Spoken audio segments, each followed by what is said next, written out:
Emergency care unit మరియు trauma centre, renovated emergency care unit మరియు కొత్త ట్రామా సెంటర్ డిస్ట్రిక్ట్ హాస్పిటల్లో ఓపెన్ చేయడం జరుగుతుంది. సో ఇప్పుడే డిస్ట్రిక్ట్ రివ్యూ కమిటీ కూడా అది సమీక్ష పూర్తి చేసిన తర్వాత సార్ ఇక్కడికి వచ్చారు. సార్ ఈ renovated emergency care facility total 25 beds renovate చేయడం జరిగింది. ఒక 10 బెడ్స్ ఫస్ట్ రెడ్ జోన్లో ఉంటాయి, తర్వాత 9 beds orange zone and green జోన్లో ఒక 6 బెడ్స్ ఉన్నాయి. సో ఒక ట్రయల్ సెంటర్ కూడా రెనోవేట్ చేయడం జరిగింది. ఖచ్చితంగా ఈ ఫెసిలిటీ ద్వారా యాక్సిడెంట్ కేసెస్లో, ఎమర్జెన్సీ కేసెస్లోనే ఒక క్వాలిటీ ట్రీట్మెంట్ మనం ఇవ్వగలుగుతాం సార్. రెండోది ట్రామా సెంటర్ కూడా ఓపెన్ చేయడం జరిగింది. ఎప్పుడైనా ఎక్కువ ఎమర్జెన్సీలు వస్తే, హై రిస్క్ కేసెస్ వస్తే మనం ఇక్కడ క్వాలిటీ ట్రీట్మెంట్ ఇవ్వగలుగుతాం. సో ఈ సందర్భంగా sir as Apollo management information ఇవ్వడం జరిగింది. సుమారుగా 2,50,00,000 వరకు రెనోవేషన్ 2,50,00,000 పెట్టి రెనోవేషన్ పూర్తించడం జరిగింది. సో ఈరోజు ఇన్ఛార్జ్ మినిస్టర్ వాళ్ళ ద్వారా ఈ యూనిట్ కూడా చేయడం జరిగింది. సో నా రిక్వెస్ట్ ఇన్ఛార్జ్ మినిస్టర్ వాళ్ళు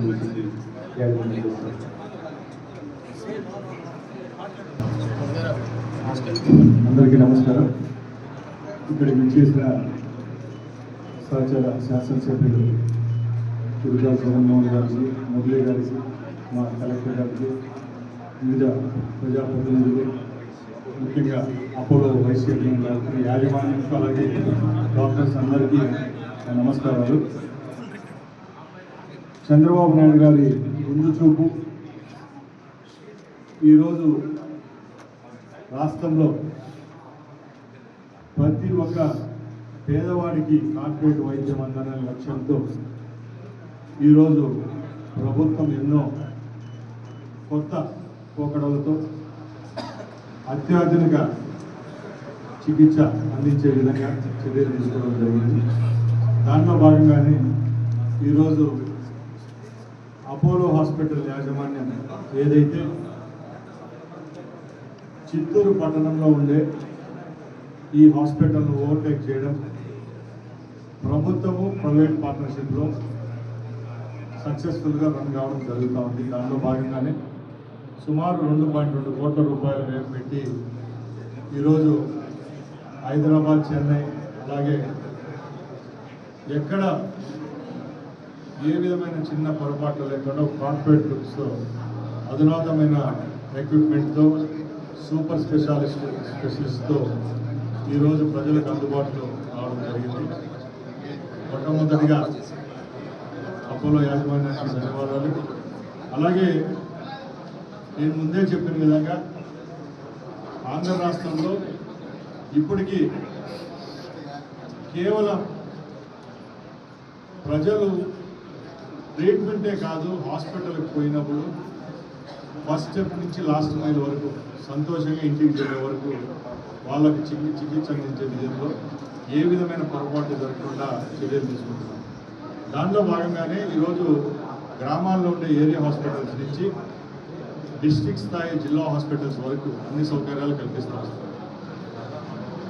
సర్వీస్ మోటోగా పనిచేస్తున్నప్పుడు తప్పకుండా బాధ్యతంగా ఎవరైతే పనిచేస్తారో అప్పుడే రిజల్ట్స్ కూడా వస్తాయి. దానిలో భాగంగానే ఈరోజు ఇక్కడ ట్రోమా కేర్ యూనిట్ అయితే ఏదైతే ఉందో, అలాగే 3 జోన్లుగా విభజించి రూపాయి కూడా డబ్బు తీసుకోకుండా కార్పొరేట్ వైద్యం అందించేదానికి ఈరోజు ప్రజల ముందుకు రావడం జరిగింది.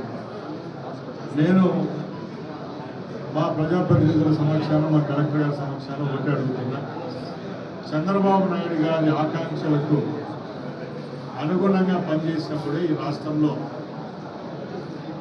హాస్పిటల్ రంగం ఏదైతే ఉన్నాయో హాస్పిటల్స్ అన్నీ ముందుకెళ్తాయి. ఈరోజు ఎవరైతే గవర్నమెంట్ హాస్పిటల్లో చికిత్స పొందుతూ ఉన్నారో వాళ్ళు ఇంకా మెరుగైన చికిత్స కావాలని చెప్పి చెన్నై, హైదరాబాద్, బెంగళూరు పోయినప్పుడు కూడా లక్షలాది రూపాయలు ఖర్చు అయినప్పుడు ప్రభుత్వమే సీఎంఆర్ఎఫ్ చెక్కులు పంపిణీ చేయడం జరుగుతుంది. ఇక్కడున్న శాసనసభ్యులు మేము కూడా ఇప్పటికీ 18 నెలల్లో ఒక నియోజకవర్గాన్ని నుంచి 5 కోట్లు, 6 కోట్లు, 11 కోట్ల రూపాయలు కూడా ఇవ్వడం జరిగిందంటే ఒకసారి మీరు గుర్తించుకోవాలి.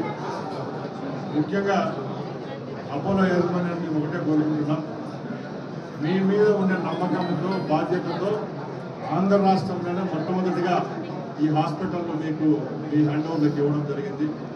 ఆ రోజు మీతో పనిచేస్తామని చెప్పి అగ్రిమెంట్ కూడా చేసుకోవడం జరిగింది. కాబట్టి ఎక్కడ ఏ విధమైన పొరపాట్లు లేకుండా ప్రజలకు మెరుగైన వైద్యం అందించే విధంగా ముందుకు వెళ్ళవలసిందిగా కోరుకుంటూ, అలాగే ఇక్కడ మా స్థానిక శాసనసభ్యులు ఉన్నారు, ఎప్పుడైనా ఎక్కువ సమస్యలు లేవనెత్తినప్పుడు ప్రజలు ఫస్ట్ ఆశ్రయించేది ఆ స్థానిక శాసనసభ్యుల ప్రజాప్రతినిధులు. కాబట్టి మీరు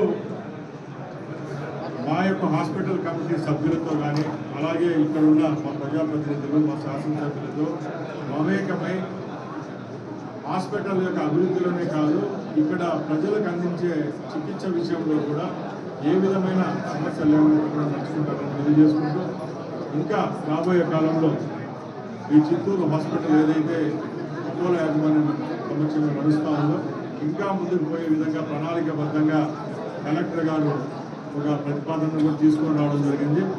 అది త్వరలోనే అపోలో యాజమాన్యం అలా గౌరవ ముఖ్యమంత్రి గారితో మాట్లాడి నెంబర్ 1 హాస్పిటల్గా రాయలసీమ ప్రాంతానికి ఈ చిత్తూరు హాస్పిటల్ చేసే విధంగా చర్యలు తీసుకుంటామని నేను అందరూ తెలియజేసుకుని సెలవు తీసుకుంటున్నాను. జై హింద్.